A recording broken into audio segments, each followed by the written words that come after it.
Hello student, आज हम लोग देखने वाले हैं बायोलॉजी का ऑब्जेक्टिव। पौधों में वाष्पोत्सर्जन किस भाग में होता है? पत्ता में। मानव रक्त में उपस्थित यूरिया कितनी समान मात्रा में होती है? 20 मिलीग्राम में। पौधों में अवयवीय भागों से जल के निष्कासन की क्रिया कहलाती है वाष्पोत्सर्जन। कवक में पोषण की कौन सी विधि होती है? मृतजीवी। कौन सी क्रिया सभी जीव के लिए अनिवार्य है? श्वसन। मैग्नीशियम पाया जाता है क्लोरोफिल में। मानव हृदय में पाए जाते हैं 4 रेशम। प्रकाश संश्लेषण द्वारा किसकी प्राप्ति होती है? ग्लूकोज।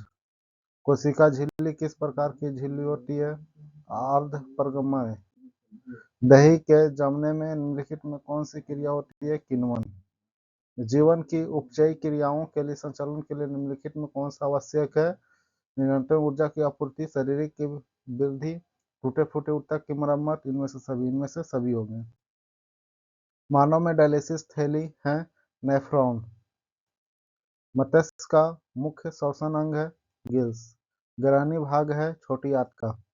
वह विधि जिसमें जीव पोषक तत्वों को ग्रहण कर उनका उपयोग अपने वृद्धि एवं जनन के लिए करते हैं, उन्हें क्या कहते हैं? पोषण कहते हैं। अमीबा का मुख्य भोजन है शैवाल के टुकड़े, डाइटम के और एक कोशिकीय जीव, बैक्टीरिया। इनमें से सभी निम्नलिखित में कौन सी छिद्र ग्रासित ग्रासनली से जुड़ी होती है? निगल द्वार। डाइटिन के ऊपर दांतों की सुरक्षा हेतु पाए जाने वाले कठोर परत को कहते हैं इनामेल। दांत अस्थिस का कारण है मीठी चीज का खाना, बैक्टीरिया द्वारा आम्ल निर्माण, दांतों की सफाई न करना। इनमें से सभी होंगे। मनुष्य के आहार नली के कौन सी रचना अवशेषी अंग है? अपेंडिक्स। स्वपोषी पोषण के लिए आवश्यक है क्लोरोफिल, सूर्य का प्रकाश, जल एवं कार्बन डाइऑक्साइड। इनमें से सभी होंगे। निम्नलिखित में कौन सी सजीव के मुख्य लक्षण है? स्थानांतरण, श्वसन, प्रकाश संश्लेषण। इनमें से सभी होंगे। मुख गुहा का पिछला भाग कहलाता है ग्रासनी। स्वाद कलियां पाई जाती है जीभ के ऊपर की सतह पर। मछली के हृदय में कोष्ठों की संख्या होती है? 2 होती है। एक वयस्क मनुष्य के कितने दांत होते हैं? 32। छोटी आंत की दीवार में पाई जाने वाली ग्रंथियों के स्राव को क्या कहते हैं? आंतरस कहते हैं और सकम एंट्रिकस कहते हैं। पाचन क्रिया पूर्ण होती है छोटी आंत में। रक्त कथकम बनाने का सहायक होता है रक्त बिंबाणु। इनमें किसके द्वारा अमीबा में भोजन अंतर्ग्रहण होता है? उत्पाद द्वारा। स्वपोषी पोषण के लिए आवश्यक होती है नहीं होती है ऑक्सीजन।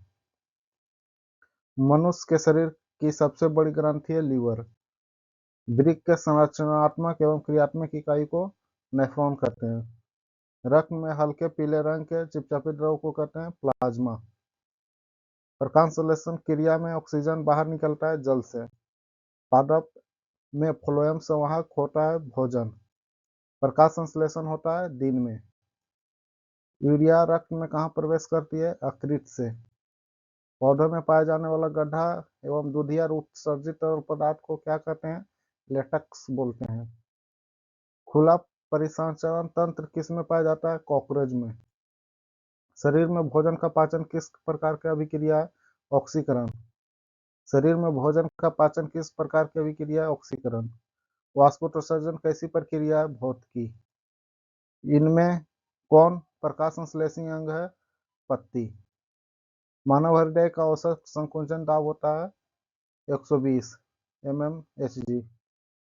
स्टोमोटा पौधों के किस अंग में पाया जाता है? पत्तियों में। उत्पाद किस में पाया जाता है? अमीबा में। पादप में जाइलम उत्तरदायी है जल का वाहन। रक्त में आयरन की कमी से कौन सी होने वाला रोग है? अनीमिया। मनुष्य के सांस लेने और छोड़ने की क्रिया को क्या कहते हैं? श्वासोच्छ्वास।